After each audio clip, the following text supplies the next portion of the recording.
Hola, soy Susana Córdoba, soy profesora titular de la Cátedra de Micología Médica Industrial de la carrera de Microbiología y nos encontramos nuevamente para dar las clases de micología en la asignatura Microbiología 2. Si ustedes recuerdan, en la APO número 5 hicimos una clasificación o hablamos de la clasificación de las micosis en superficiales o profundas de acuerdo justamente al nivel en el que asentaban ese tipo de patologías. En la clase entonces anterior vimos las micosis superficiales y ahora vamos a abordar el tema de las micosis profundas. Acá tenemos que hacer una diferenciación de acuerdo nuevamente al nivel en el que están localizados estos hongos y así podemos hablar de micosis por implantación o subcutáneas, la pseudomicosis y las micosis sistémicas. En esta diapositiva lo que les muestro son los temas sobre los que vamos a hablar en el transcurso de esta APO número 6. En primer lugar, vamos a hablar de las micosis por implantación o subcutáneas y dentro de ellas a las distintas entidades, ¿sí? Micetomas, mucormicosis, cromoblastomicosis y esporotricosis. Luego lo que ustedes ven aquí en color amarillo, que es la pseudomicosis, y dentro de estas incluimos a las pitiosis y a las rinosporidiosis. Este tema lo vamos a abordar en la APO número 7.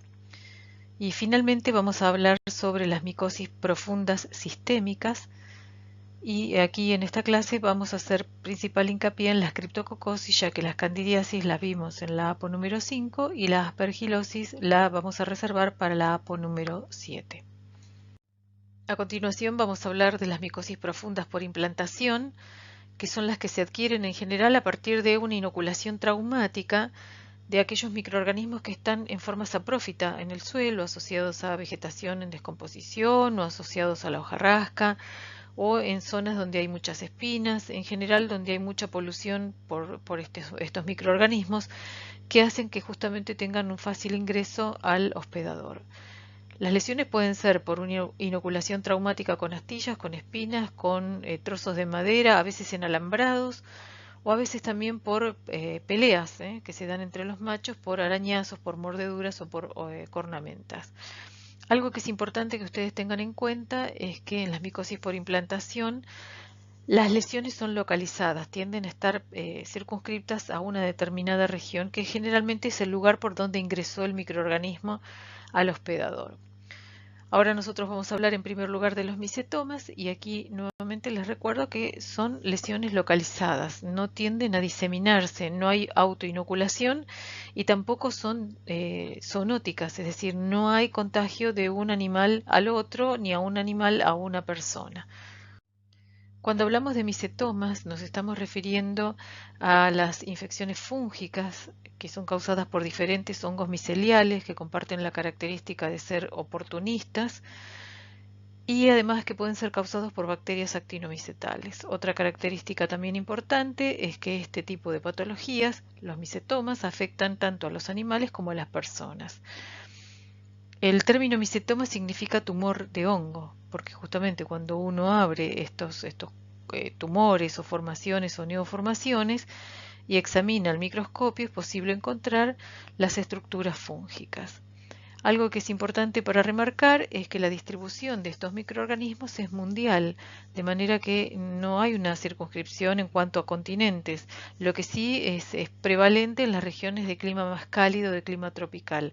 Por eso en Argentina, en nuestro país, encontramos que principalmente los micetomas van a estar más localizados, o sea, va a haber mayor registro en todo lo que son las provincias del noreste, que son justamente las de clima más cálido, ¿sí? Más tropical. Como les había comentado anteriormente, pueden ser causados tanto por hongos miceliales como por bacterias actinomicetales. Y esto es un desafío al momento de querer hacer el diagnóstico de las patologías, porque comparten el mismo patrón, de manera que van a formar el mismo tipo de lesiones que son prácticamente indiferenciables macroscópicamente. Solamente nos vamos a dar cuenta si son causadas por hongos o por bacterias cuando hagamos el examen microscópico. Entre los agentes etiológicos causantes de micetoma eumicótico, es decir, causantes por hongos, cuyos agentes etiológicos son los hongos, encontramos distintos géneros de hongos. En esto tenemos que remarcar que hay tanto hongos negros como hongos hialinos y vemos que la lista realmente es muy importante.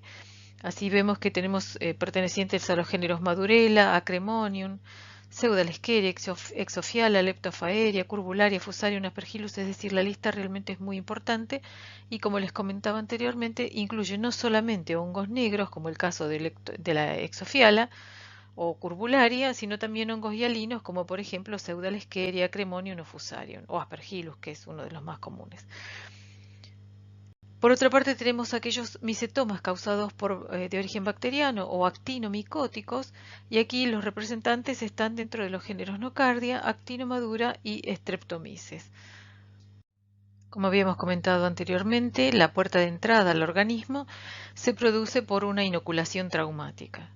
Y acá es importante remarcar que se involucra no solamente la piel, que es lo primero que se rompe, se produce una lesión de continuidad a nivel de la piel, sino que además involucra el tejido cutáneo y el subcutáneo. Una vez que llega al subcutáneo, a partir de ahí es donde empieza a desarrollar el hongo. Una de las características de las lesiones que se producen en los micetomas es que es de curso crónico. Nosotros no vamos a ver que este tipo de patología se presente en el corto plazo. En los pacientes en personas, la evolución puede llegar hasta los 60 años inclusive, porque al principio no provoca dolor, empieza a crecer en forma lenta pero sostenida, y realmente las lesiones llevan mucho tiempo hasta que desarrollan. Si ustedes miran en la foto que se encuentra sobre el margen inferior izquierdo, esta es una pata de un equino y lo que van a ver entonces es la otra característica de los micetomas. Es una tríada que se compone por fístulas, tumefacción y gránulos, es decir, que esto es lo que caracteriza al micetoma. Cuando ustedes observan este tipo de lesiones, que es de curso crónico, que puede llevar años hasta que desarrolla la masa tumoral de hongos, ¿no es cierto? Este tumor de hongos, vemos que cuando se vence la resistencia de la piel pueden aparecer fístulas. ¿Qué es una fístula? Es un orificio a través del cual drena el material y en ese material lo que vamos a encontrar son los gránulos o granos, que son bien característicos inclusive a veces de cada una de las especies de hongos o de las bacterias, en el caso que sea una actinomicetoma, y en base a la estructura del gránulo y al estudio de ese gránulo nosotros podemos hacer también un diagnóstico presuntivo. Como les comentaba anteriormente, entonces, fístulas, tumefacción y gránulos son las características o la tríada característica de los micetomas. Recuerden que la lesión deforma prácticamente a los miembros, porque en general lo vamos a encontrar en los miembros, esto difícilmente se encuentra en otra parte del cuerpo. Recuerden que va a ingresar por las zonas que están más en contacto con el suelo y mayormente expuestas a las lesiones traumáticas. De manera que a través de esas fístulas la descarga puede ser purulenta, serosanguinolenta. Si nosotros presionamos inclusive esa fístula, se van descargando los granos, que son los que nosotros vamos a recoger en una placa de Petri, y luego sobre esos gránulos vamos a hacer el estudio microscópico y el cultivo. Veamos cuáles son los pasos que tenemos que seguir para hacer el diagnóstico micológico. En primer lugar, bueno, hablamos de la toma de muestra, que era a partir de los gránulos que nosotros extraíamos de las lesiones, de las fístulas, y luego tenemos la observación microscópica directa en fresco, los cultivos y los cortes histológicos. ¿Cómo hacemos la observación microscópica? Con los gránulos que obtuvimos a partir de las lesiones, a partir de esas fístulas, les colocamos hidróxido de potasio, el 40%, y les podemos agregar o no el azul de lactofenol para que nos facilite la observación microscópica. Esto no es indispensable. Directamente con el hidróxido de potasio, el 40%, nosotros podemos visualizar las estructuras que están en los gránulos en el microscopio óptico. Recuerden que estos gránulos pueden llegar a medir hasta 2 o 3 milímetros, o sea que son macroscópicos, y tenemos que triturarlos para que se liberen las estructuras fúngicas que están en su interior, y de esa manera nosotros los visualizamos en el microscopio. Por otra parte tenemos los cultivos. Los cultivos, bueno, estos hongos recuerden que son saprófitos, son ambientales y desarrollan en medios comunes, por ejemplo en una garzaburón, no necesitan más requerimientos que eso, y los vamos a cultivar a 28 y a 37 grados más o menos unas 1 a 3 semanas. No podemos descartar los cultivos hasta que no transcurran 3 semanas, porque a veces pueden ser de lento crecimiento. Otra cosa que se puede hacer es con los cortes histológicos, que pueden ser a partir de biopsias. Si la lesión es muy crónica, es decir, que ha tomado más de 1, 2, 3 o más años, puede ser que lesione el hueso y a partir de allí entonces nosotros deberíamos tomar una biopsia ósea para ver hasta qué nivel llegó el ataque del hongo en el tejido óseo, o bien del tejido muscular circundante o el tejido subcutáneo. De cualquiera de estas estructuras lo que se hace son coloraciones con hematoxilina o eosina o con el PAS para visualizar entonces las distintas estructuras de los hongos o en el caso de que fueran bacterias de los micetomas actinomicóticos. Cuando hablamos de los granos que salen a partir de las fístulas, lo que podemos decir es que estos granos tienen distintas formas y dependiendo de si son granos provenientes de hongos, van a ser duros, en general son bastante más densos y más duros que los granos que provienen de lesiones causadas por bacterias, en donde los granos van a ser blandos y fácilmente compresibles. Nosotros tomamos entonces la muestra, la colocamos en una placa de Petri, lo primero que hay que hacer es tratar de romperlos, de triturarlos, y allí es el primer diagnóstico presuntivo que hacemos porque lo vamos a ver en el tipo de resistencia que ofrece el grano a la rotura, ¿sí? De manera que si ese grano es muy duro, muy denso, podemos presuntivamente decir que es un grano proveniente de un hongo. En cambio, si es blando y se rompe con facilidad, podemos pensar que es un hongo, que no es un hongo, sino que es una bacteria el agente causal. Pero por supuesto que esto se confirma después con la observación microscópica y además con el cultivo, que es en donde tenemos que recuperar al microorganismo causante de la lesión. En esta diapositiva lo que vamos a ver es un grano de Madurella mycetomatis, que es marrón, o pueden ser marrones o negros o son oscuros. Ven ustedes que tiene una periferia que es más oscura. Y luego lo que nosotros vamos a observar en el interior de ese grano son las hifas. Aquí en la diapositiva a lo mejor no se ve bien, pero sí lo que tenemos que visualizar adentro son las hifas, que son justamente los trozos de ese micelio del hongo, que son los que le dan la característica a este grano.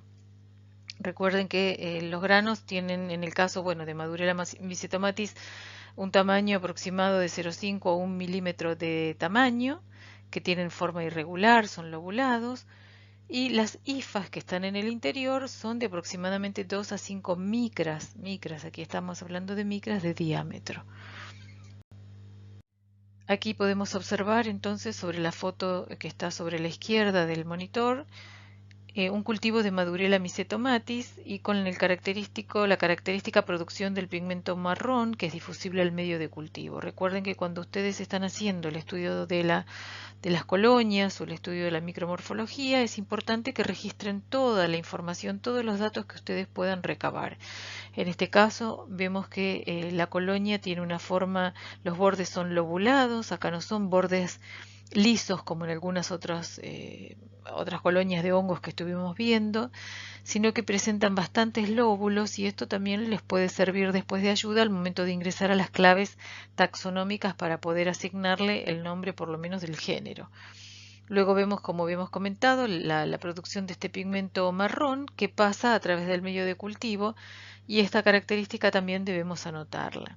Con respecto a la imagen microscópica que vemos sobre la foto de la derecha, lo que tenemos que describir es la formación de un micelio filamentoso tabicado, que es oscuro, que presenta unas fiálides, o sea, esas estructuras que dan origen a los conidios, que son las estructuras que tienen más forma como de pequeñas peritas, son piriformes, y tienen una base truncada, o sea que aquí no es una base redondeada, sino que la base está como cortada. Y recuerden las temperaturas de incubación. También esto es importante porque nos demuestra la patogenicidad del hongo, ya que desarrolla a 37 grados. Pasamos a la mucormicosis, que nosotros en esta APO la incluimos como una micosis por implantación, aunque también tiene otras vías de ingreso al organismo, como pueden ser la gastrointestinal o la respiratoria, pero en los animales la más común es la vía de ingreso a través de traumas. Entonces, por definición, la mucormicosis es aquella enfermedad o infección fúngica causada por hongos miceliales oportunistas que pertenecen al orden Mucorales. ¿sí? Otra de las características de estas mucormicosis es que los agentes causales son hongos saprófitos, son hongos que se encuentran en el suelo, en la vegetación, que están asociados a todo lo que es vegetación en descomposición y que además se encuentran colonizando parte de la piel y el pelaje de los animales. Estos hongos son los que son descomponedores. Descomponedores quiere decir que deterioran a la vegetación, a las frutas, a las verduras, por ejemplo, al pan lactal, al pan común, es decir, son realmente degradadores bastante potentes y se encuentran en todas las superficies. Les había comentado que la puerta de entrada más común eran las heridas en los animales, aunque se registran otras vías de entrada como pueden ser la gastrointestinal o la respiratoria y en algunos casos en pacientes de medicina humana a través de las cirugías, en implantes, por ejemplo, implantes mamarios o siliconas o lo que se coloque en las personas como parte de cirugías reparadoras o cirugías estéticas, se ha visto que estos hongos pueden llegar a ingresar y que tienen mucha avidez por los tejidos necróticos y de manera que las lesiones que desarrollan son muy espectaculares y son las que vamos a ver a continuación. Una característica es que en las personas es necesario que exista o bien un inóculo muy fuerte del hongo o un estado de inmunosupresión para que el hongo desarrolle la patología. Esto parecería que no es así en las especies animales, de manera que el ingreso por vía percutánea sería suficiente como para que el hongo se asiente en el animal y comience a dar la lesión. En esta diapositiva podemos observar las lesiones ulceradas que produjo esta Saxena basiformis que pertenece al orden Mucorales en un canino de la ciudad de La Plata en el que el desenlace fue fatal, o sea, el término de 9 meses a partir del momento en que inició la infección se produjo la muerte de este animal. Las lesiones cutáneas tienen como características las que pueden ser en forma múltiple o solitaria, pueden ser nodulares, pero comparten la característica de ser muy invasoras, de manera que avanzan en muy poco tiempo, avanzan y prácticamente se devoran al animal. Estas lesiones por hongos mucorales tienen la característica de ser llamadas como las carniceras o las infecciones causadas por hongos carnívoros o caníbales, ¿sí? Por la velocidad en que desarrollan y el grado de lesión que provocan en el organismo. Las mucormicosis no son frecuentes en los animales, rara vez se diagnostican, aunque a veces lo que puede ocurrir es que haya un subdiagnóstico, no se llega al diagnóstico definitivo por el avance de la enfermedad y por lo complejo que puede resultar hacer un diagnóstico diferencial. En los animales pequeños pueden cursar con una forma gastroentérica, aunque sean este mismo tipo de patologías en el estómago se han encontrado en algunos animales marinos, ¿sí? En grandes cetáceos. Para hacer el diagnóstico de una mucormicosis es importante que nosotros tomemos la muestra a partir de la lesión. En general son tejidos necróticos o un raspado de las lesiones abiertas o de las úlceras o tomar una biopsia o aspirado de las lesiones. Ese material se procesa, se puede hacer una observación directa en fresco con hidróxido de potasio y se visualizan las hifas o bien se hacen cortes histológicos y coloraciones mediante los cuales nosotros lo que vamos a buscar son las hifas que no tienen tabiques. Recuerden que los hongos pertenecientes al orden mucoral son zigomicetes, no tienen hifas tabicadas y esta es una característica de todo el grupo. De manera que lo que vamos a buscar son esas hifas sin tabiques que pueden estar abiertas en forma dicotómica o no, y en el caso que tengan una coloración, el caso de una coloración de Gram o de un hematoxilina eosina, forman unas estructuras que son llamadas reacción de Splendore-Oepli, que son una reacción eosinofílica, es la interacción entre la coloración y el hongo que hace justamente que se desarrolle ese tipo de coloración más rosa fucsia alrededor del hongo. Recuerden que las hifas son anchas y que no tienen tabique y esto ya es un diagnóstico presuntivo de la infección por hongos mucorales. Además de la observación microscópica en directo, en fresco o con coloraciones, nosotros debemos realizar el cultivo de esas muestras para ver justamente qué hongo es el que desarrolla. Esto nos va a permitir después ingresar a las claves taxonómicas para poder asignarle el nombre del género y, si es posible, de la especie. ¿Qué medios de cultivo utilizamos para cultivar a estos hongos? El agar saburó con glucosa a una temperatura de 25 grados es suficiente, o sea, desarrollan sin ningún tipo de inconvenientes. Y no debemos agregarle la cicloheximida. Recordamos que la cicloheximida es un antimicótico que frena a la biota contaminante o a los hongos oportunistas, pero en este caso justamente estamos trabajando con hongos que son oportunistas, están en el ambiente, de manera que no es posible que agreguemos la cicloheximida, si no se inhibiría completamente el desarrollo del hongo. ¿Qué otra cosa tenemos que tener como precaución cuando vamos a procesar a la muestra? La muestra de las biopsias no debe triturarse, sino que debemos cortar en trocitos y sembrar esos trocitos de muestra, justamente para evitar que se destruya demasiado el micelio, porque como son micelios que no tienen tabique, el contenido del citoplasma se liberaría y no nos permitiría el desarrollo del hongo en el cultivo. De manera que tenemos que ser muy cuidadosos con la muestra y no triturarla demasiado, sino que sembrar pequeños trozos de los tejidos que hemos biopsiado. Vamos a hablar ahora de las cromoblastomicosis, también conocidas como cromomicosis, que son micosis profundas también causadas por inoculación traumática de hongos que están presentes en el ambiente. La cromoblastomicosis es una infección fúngica, por definición, que afecta a los tejidos cutáneos y subcutáneos y que es causada por hongos miceliales de matiáceos. Y aquí me voy a detener para marcar justamente esta característica. Cuando nosotros hablamos de los micetomas, hablamos de hongos que podían ser oscuros o de matiáceos y hongos hialinos, pero también los micetomas podían ser causados por bacterias.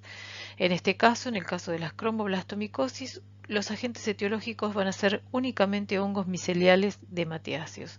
Aquí no hay participación de bacterias y tampoco hay participación de hongos hialinos, y esto es una diferencia importante, además de las lesiones que son distintas y las vamos a ver más adelante. Con respecto a la distribución, sí comparten el mismo tipo de distribución, es decir, mundial, y también vinculados a climas tropicales. Y aquí encontramos que los hongos son saprófitos, son hongos oportunistas, que están vinculados a la vegetación, a la hojarasca, al material en descomposición y en general al suelo. La vía de ingreso al organismo ya vamos a ver que es la percutánea, por inoculación traumática, y dentro de los agentes etiológicos los principales géneros son Fialófora, con Fialófora verrucosa, Fonseca pedrozoy, Fonseca compacta y Fialófora carrioni. De manera que aquí encontramos una diferencia bastante importante y es la que tiene que ver con la presencia de hongos negros. Recuerden que la vía de entrada al organismo es por inoculación traumática. Esto puede ser por astillas, por traumas debido a alambrados, alambres, clavos o cualquier elemento cortopunzante que ingrese y que produzca una lesión de continuidad en la piel a través de la que ingresa el hongo y entonces produce la lesión. Las lesiones son circunscriptas y localizadas, acá no hay diseminación a otras partes del organismo, directamente queda localizada en el sitio de inoculación y a partir de ahí desarrolla el tipo de lesiones que vemos en las fotos. En la primera foto, la que está sobre la derecha, esta es una fotografía tomada de un pie de una persona. Miren ustedes el tipo de lesiones que provoca, son verrugosas, realmente son bastante impactantes en cuanto al aspecto visual. Se produce la laceración de la piel, se rompe la capa superficial de la piel y lo que ustedes pueden ver es este tipo de estructuras que parece como si fuese un coliflor, como si fuese carne picada. Realmente es bastante impactante ver este tipo de lesiones. En este caso es causada por una Fialófora verrucosa, que es un hongo negro que está presente en el suelo. Y sobre la foto que vemos, sobre la foto que está sobre la izquierda, es un batracio, en donde las lesiones también son de tipo hiperplástico y acá se forman como nódulos. Esos nódulos después pueden llegar a romperse porque lógicamente se vence la tensión de la piel o justamente la superficie cutánea por roces o porque se vence la presión, y esto hace que se produzcan las laceraciones en la piel y es un poco similar a la lesión que vemos en el paciente humano que está en la foto sobre la derecha. Las lesiones, a diferencia de lo que ocurrían en los micetomas, acá no hay trayecto fistuloso, sino que son más bien de tipo nodulares o verrucosas, y de allí toman entonces también el nombre de lesiones eh, verrucosas, ¿sí? Aquí nuevamente vemos cuáles son los pasos para arribar al diagnóstico micológico y como siempre hacemos una observación microscópica directa en fresco, los cultivos y luego, en el caso que sea posible, los cortes histológicos. En primer lugar, siempre nosotros priorizamos la observación microscópica directa en fresco, ya que nos permite visualizar las estructuras fúngicas. Acá lo que vamos a tratar de visualizar son las células que son esféricas o alargadas, parecen como cigarros, por eso se las llama también en Navet, o bien la formación de los cuerpos escleróticos o cuerpos de Medlar.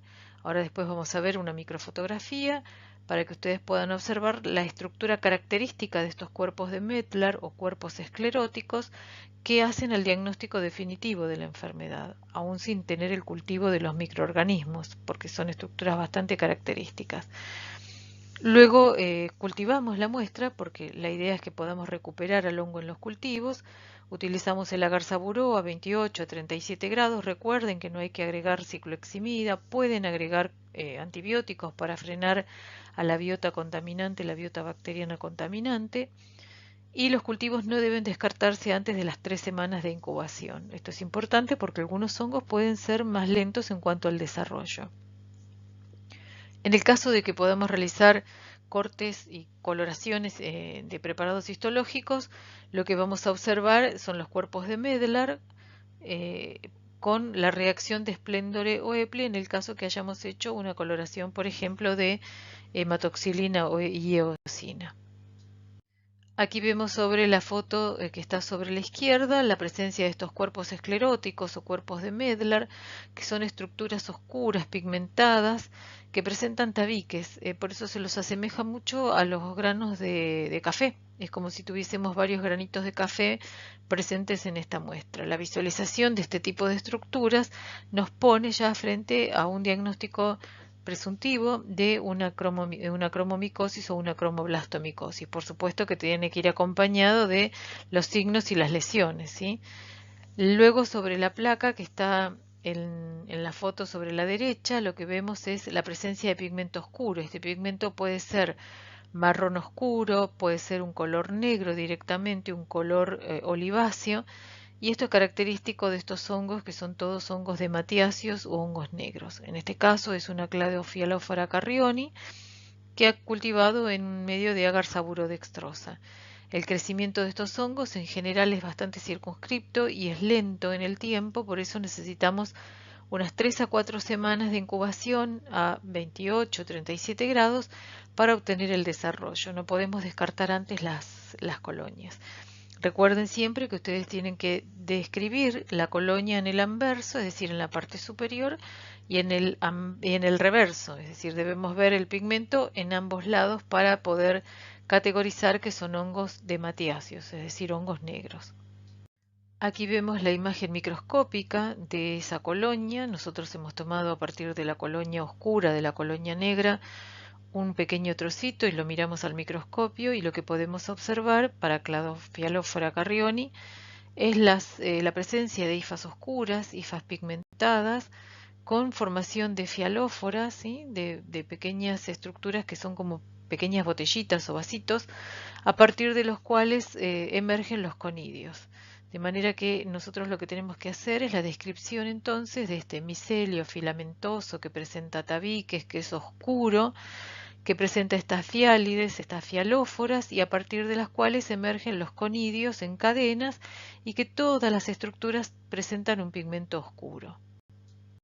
Hasta aquí hablamos de las micosis por implantación y dentro de estas micosis por implantación hablamos de distintas entidades como fueron las micetomas, mucormicosis y cromoblastomicosis. Los invito a hacer un pequeño descanso, se relajan un poco y luego terminamos entonces con la segunda parte en donde vamos a hablar sobre las esporotricosis y la criptococosis.